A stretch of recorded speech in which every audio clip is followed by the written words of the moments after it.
haddii waddooyinka dhex mara magaalooyinka iyo waddamada dhexdoodu ay kala muhiimsan yihiin istaraatiijig ahaan iyo xagga horumarka labadaba. Sidoo kale waxaa jira goobo amba marino muhiim ah oo iyaguna badda mara.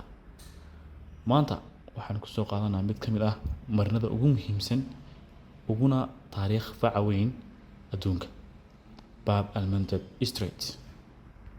Bab al-Mandab waa eray af Carabi ah oo macnaheedu yahay albaabkii oohinta. Runtii waxa weeyaan waa marin runtii aad u ciriiriya oo u dhexeeya wadamada Yemen oo dhanka Carabta amba Arabian Peninsula iyo Djibouti iyo Eritrea oo iyaguna dhinacan ka kulaalaya geeska Afrika. Marinkan balaciisu waa 30 kilomitir oo isku xidhaya badda cas ama Red Sea ilaa iyo laga gaarayo Gulf of Aden ilaa ugu dambeynta uu ku xidhayo Indian Ocean ama badweynta India. runtii muddo badan oo hadda laga joogo qarniyo ka hor baabkan Bab al-Mandab wuxuu u shaqeyn jiray runtii qayb aad iyo aad u muhiim u ah isku socodka badaha adduunka oo dhan. Waqtiyada hore qayb muhiim ah ayuu ka ciyaari jiray dhanka ganacsiga, horumarka iyo isku socodka dadka.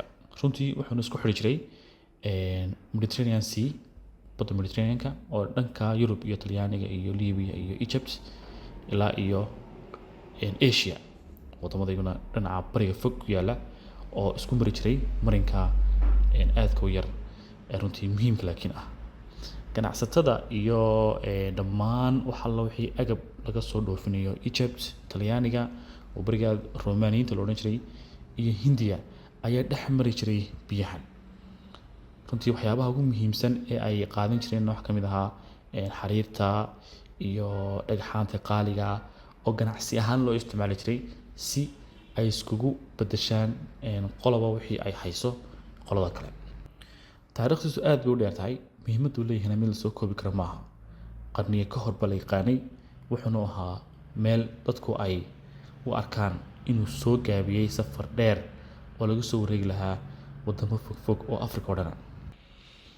hadda marinkan Bab al-Mandab wuxuu yahay oo still hadda uu yahay mid ka mid ah meelaha ugu mashquulka badan ee maraakiibta adduunka maraan amba marinada maraakiibta oo loo yaqaan shipping lanes-ka waa kuwa ugu mashquulka badan.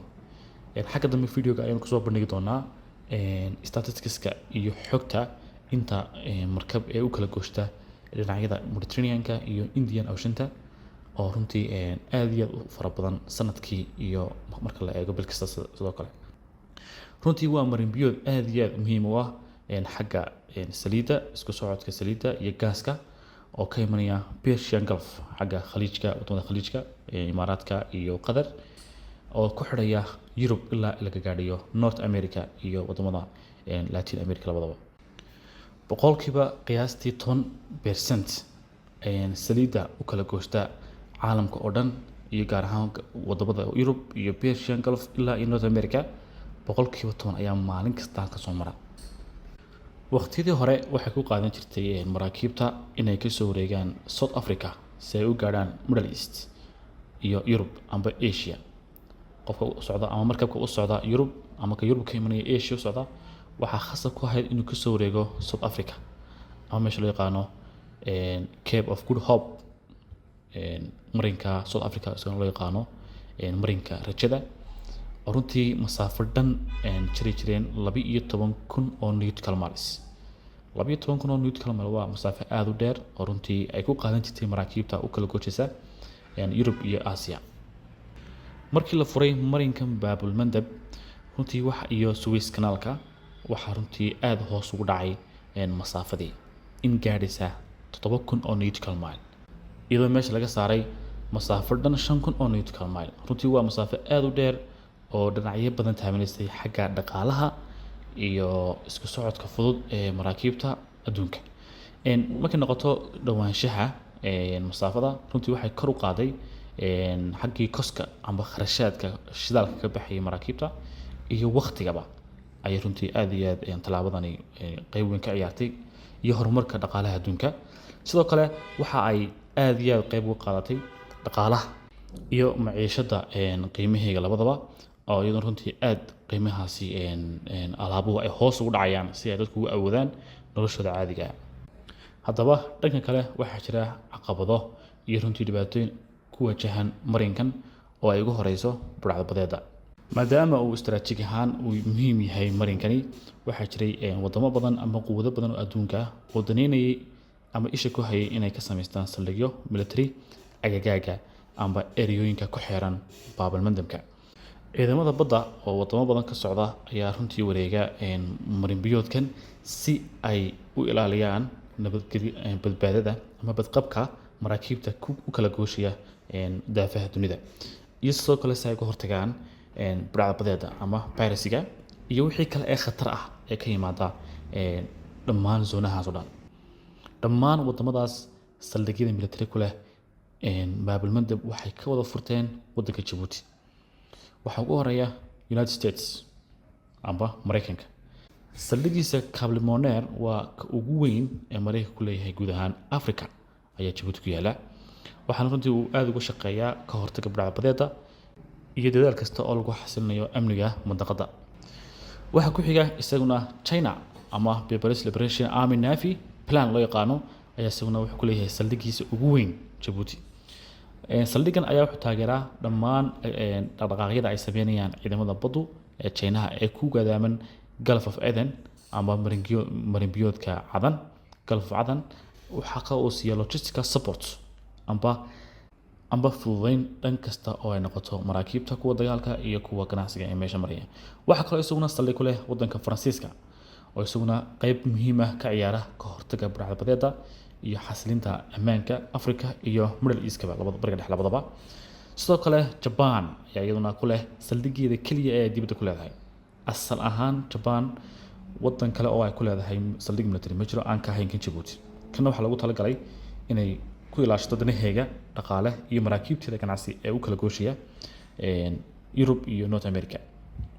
sidoo kale isaguna waxaa meesha ka maqnaan Talyaaniga oo saldhig aad runtii ugu wanaagsan isaguna kule oo in badan meesha deganaa, isaguna qayb ka ah dadaalada lagu jiro ilaalinta iyo xasilinta ammaanka gobolka.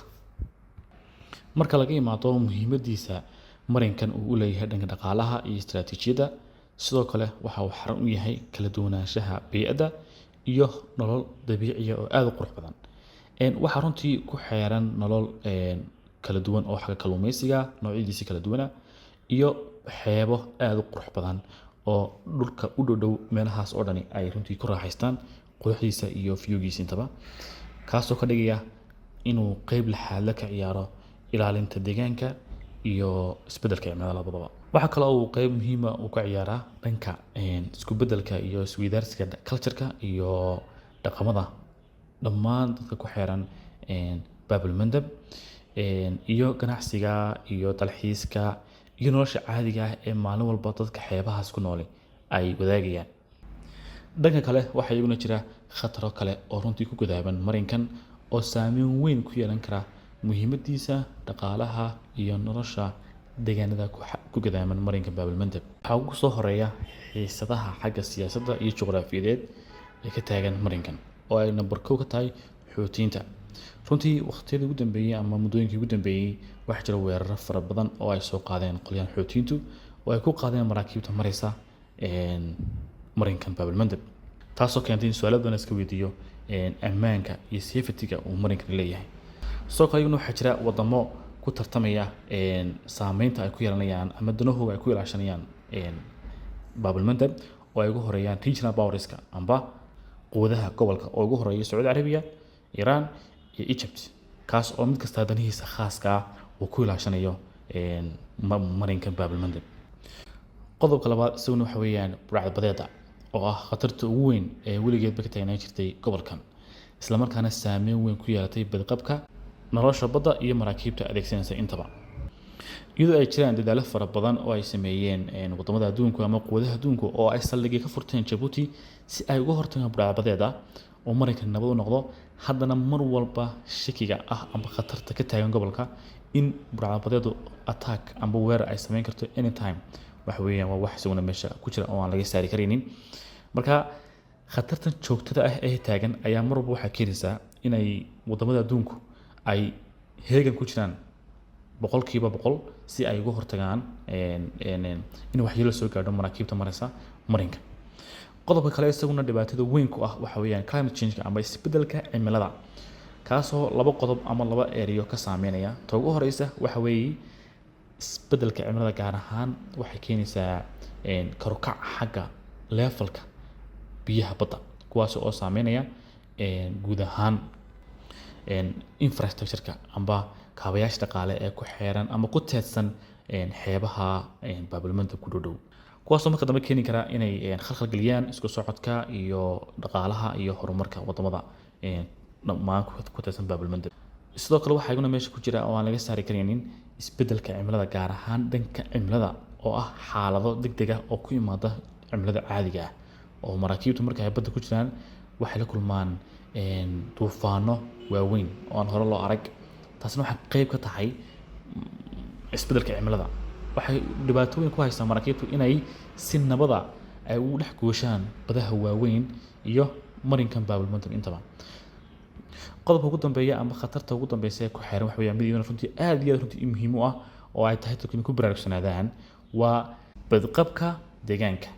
maraakiib badan ayaa sanadkii iyo maalintii iyo bishiiba soo mara marinkan, waxay runtii ku qubaan saliidaha kuwa ku daata iyo kuwa ogaan loogu daadiyo ha noqoto, iyo khashinka iyo hadhaaga ka soo hadha waxyaabaha ay sidaan maraakiibtani, kuwaas oo saameyn weyn ku yeelanaya nolosha bey'adda ku nool badda gunteeda. guntii iyo gunaanadkii baabilmandab runtii wuu ka weyn yahay marin biyood. waxa weeyaan waa nolol caadi ah oo aad u saameynaysa taariikhdii hore ee bini aadamka, isku tiirsanaanta dhaqaalaha, iyo in runtii aad loo ilaaliyo nolosha dabiiciga ah iyo danaha siyaasadeed iyo juqraafi. aad baad u mahadsan tahay saad nagu xidhneed ee aad nala socotay intii aanu kusoo bandhigaynay marin biyoodkan aadka muhiimka u ah nolosha deegaanka iyo dhaqaalaha adduunka labadaba. ha mooganaanin inaad ku xidhnaato channelkan oo aanu markasta kusoo gudbin doono dokumentariyo ama fiidiyoyo muhiim u ah nolosha iyo guud ahaan caalamkaba. marka like sidoo kale share ayaan kaa codsanaynaa haddii uu ku cajabay muuqaalku, iyo subscribe inaad channelka inoo saarto si aanu ku dhaafin muuqaalada soo socda, iyo dhiirigelin anaga inoo noqon doonto si aan u diyaarino muuqaalo aad runtii uga wanaagsan kuwan hadda aanu hayno.